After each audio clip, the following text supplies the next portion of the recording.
Great shirt, Mark. Mark Sandman, rest in peace, boy. Yeah, amazing talent. All right, so let me give you the word here on the latest from the folks at Children's Health Defense, and then we'll roll right into some of the details that I've had. And Smooth, thanks for the great comments there. Rand Paul issues subpoena forcing Fauci to testify under oath, of course. Now, I put this into the news notes yesterday and mentioned it at the opening of the show, but didn't go into the details. But you'll see Rand Paul's X post there. Last week, Anthony Fauci notified us he will not voluntarily testify before the Senate Homeland Security and Governmental Affairs Committee, even though he had previously agreed to do so. Therefore, today I have issued a subpoena requiring him to testify before the committee. Now, this also is tied in with Tulsi Gabbard leaving. We'll give you some of that information, of course. He says, in public next month. And Richard Abrahart says, the killer of 20 million is receiving a federal pension of more than $400,000 per year. Every dollar comes from U.S. taxpayers. Every dollar needs to be clawed back. Absolutely right.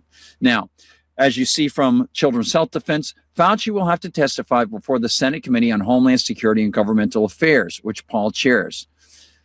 An inside source with knowledge of Paul's plans told the defender, on condition of anonymity, that Fauci is expected to testify under oath about everything from his involvement in funding gain-of-function research that may have created COVID-19 to the subsequent cover-up of a possible lab leak. In an interview with Semaphore, Paul said he will also ask Fauci about the destruction of federal records and about the preemptive pardon former President Joe Biden granted him last year.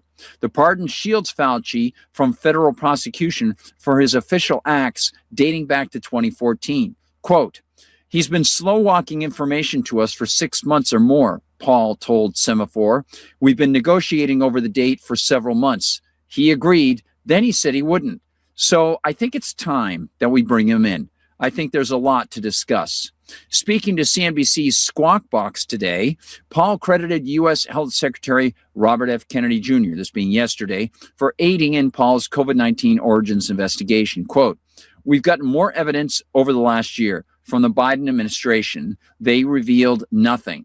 From the Trump administration, particularly with Secretary Kennedy, they've gotten a lot of information, Paul said. Okay.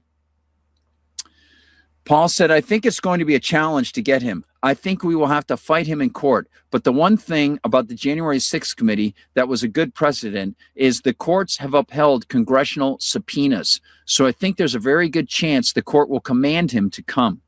Well, we will see. We will see. Mary Holland applauded the subpoena and said, it's not shocking that Senator Rand Paul finally issued a subpoena to Dr. Tony Fauci, the voice of the government and mainstream media during COVID. What is shocking is that Dr. Fauci refuses to testify voluntarily after having agreed to do so. People who trusted, supported, and nearly beatified Dr. Fauci throughout COVID must wonder why he refuses to speak. Attorney Greg Glazer said the subpoena, quote, is a direct consequence of the public trust being exhausted. Glazer said, quote, Rand Paul subpoenaing Fauci is essential for accountability in the post-COVID era. For 5 years, Fauci has operated as an untouchable figure behind a wall of institutional immunity and media deference. That wall is finally cracking. Now, of course, we know that Fauci perjured himself under oath. In addition to that, we know that Fauci worked to try to suppress information about acquiring natural immunity, information that the folks at the Great Barrington Declaration site in Great Barrington, Massachusetts had put forward. We know that Anthony Fauci has been involved with terrible experiments on dogs. And we know that Anthony Fauci made sure that the EcoHealth Alliance got hundreds of thousands of dollars to move their experimentation from Chapel Hill to Wuhan. So all of that is criminal. All of it is unconstitutional, and it's disgusting. It doesn't matter what the result is, whether people think a virus came out of it or a virus didn't come out of it. Doesn't matter. Then you got the jabs. The jabs themselves developed as so-called military emergency expenditures so that they could be ready for some sort of possible attack by another country.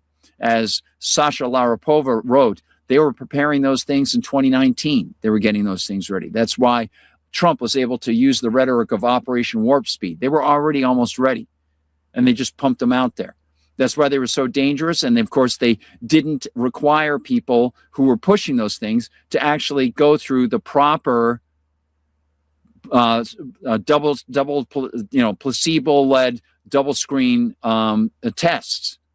And when they actually started to engage in some of those placebo-based tests, they moved the placebo group out of the placebo group and they gave them all the jabs. And then they counted that as a real study. It was utterly fraudulent. Now, if it can be concluded that it's fraud, then all of the legal protections from the 80s won't work. And some of these companies like Pfizer and others will have to pay massive damages. We will see whether that happens. But when we talk about the pharmaceutical companies, that is a topic that brings up some discomfort for people when they think about Rand. So as I noted here, I said this comes a wee bit late.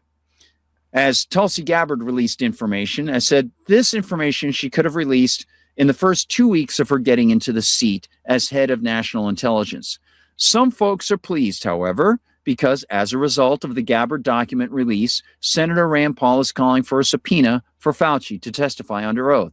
And Rand will expose Fauci, having perjured himself during previous appearances before the House and Senate. But as David Knight has noted, Rand avoids citing Trump for starting the jab rollout, triggering the shutdowns, and handing out massive favors in cash to fascistically connected corporations. Additionally, there hovers over Rand's head his wife's well-timed purchase of Gilead Pharma stock. First, the latest news on the subpoena, which I just offered. There's the link there. Now I want to lay out what I have come to know about the stock purchase alarm that many feel regarding Rand and his wife. Despite calling Rand a friend, I too have concerns about this, and I wanted to look into the matter. My concerns have not been allayed. Rand Paul's wife, Kelly, purchased a small amount of stock in Gilead Sciences, makers of remdesivir, in February of 2020, and the late discourse drew significant criticism. Here's a clear, evidence-based breakdown of the facts, the criticism, and an assessment of its validity. So here be the key facts from what I can gather thus far. On February 26th, 2020, Kelly Paul bought between $1,000 and $15,000 worth of Gilead Sciences stock. That's quite a stretch. I couldn't determine what it was. So we'll just say average $7,500.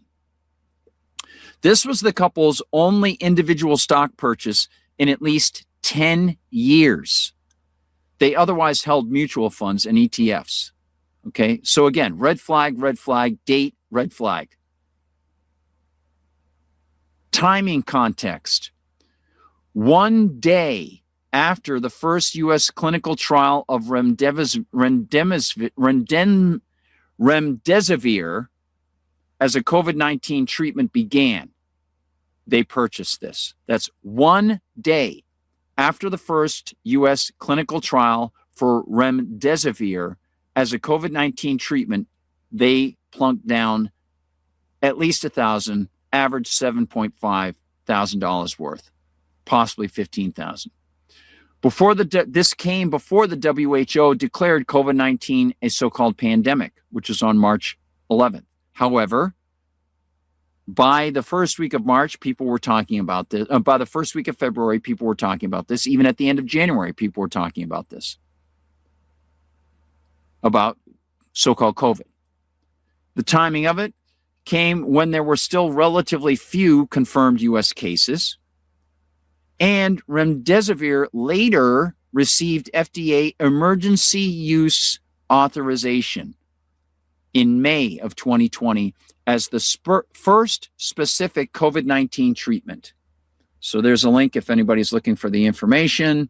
Right there, Rand Paul's wife bought shares in COVID treatment. This from August of 2021.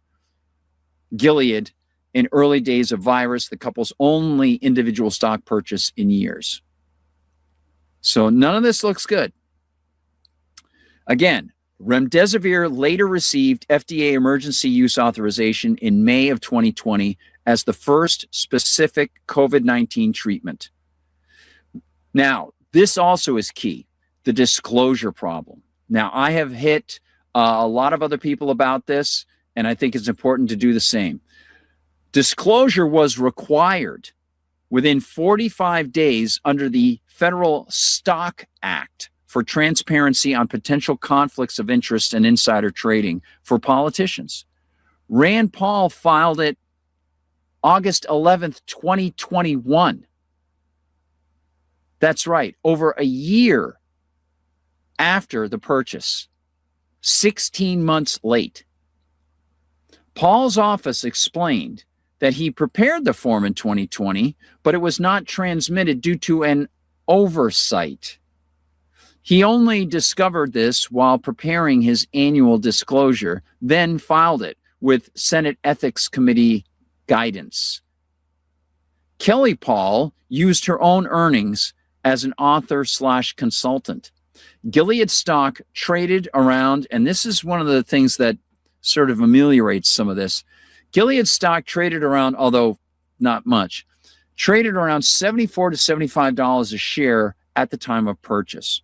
It fluctuated and peaked near 84 and later dropped below purchase price at times. Reports indicated Kelly had not sold the shares by late 2021, and Paul's spokesperson stated she, quote, lost money on the investment, unrealized paper loss in periods when the price was lower. Now, here's what critics say.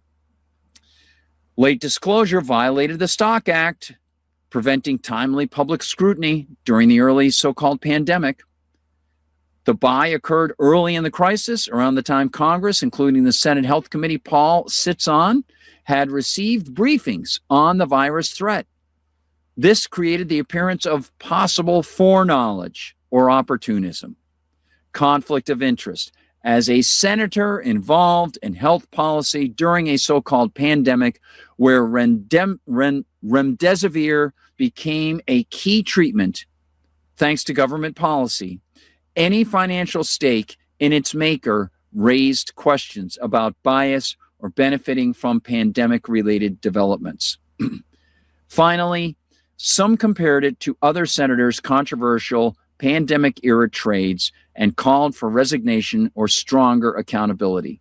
The Campaign Legal Center filed a formal complaint with the Senate Ethics Committee in August of 2020, alleging a possible Stock Act violation by Rand. Rand has been a vocal critic of COVID lockdowns, mask mandates, Anthony Fauci, and certain official policies. He emphasized individual liberty and questioned aspects of the response.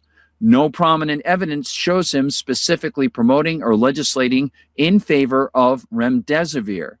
Is the criticism valid? It's partially valid, I think. The late disclosure, the timing. Okay. Now, some people say, well, they didn't make money off it. Well, that's not really relevant. If whether they made money or they held it too long and they didn't make money, that's not really the question, right? Am I wrong in that? So as I noted, in short, the episode legitimately highlights problems with congressional disclosure enforcement and appearance of conflicts during crises. However, it does not substantiate stronger claims of Paul profiting from or deliberately advancing remdesivir-related interests. So we'll see. But I thought I would give that to you. And Smooth's got a comment about Fauci. Not to mention good old Tony refused to start research on heterosexual women contracting. Oh, so true. And then, of course, so many people being harmed by what he pushed as a so-called answer for COVID. I mean, for AIDS. So right. Want to hop over into Rumble, see what you guys have to say.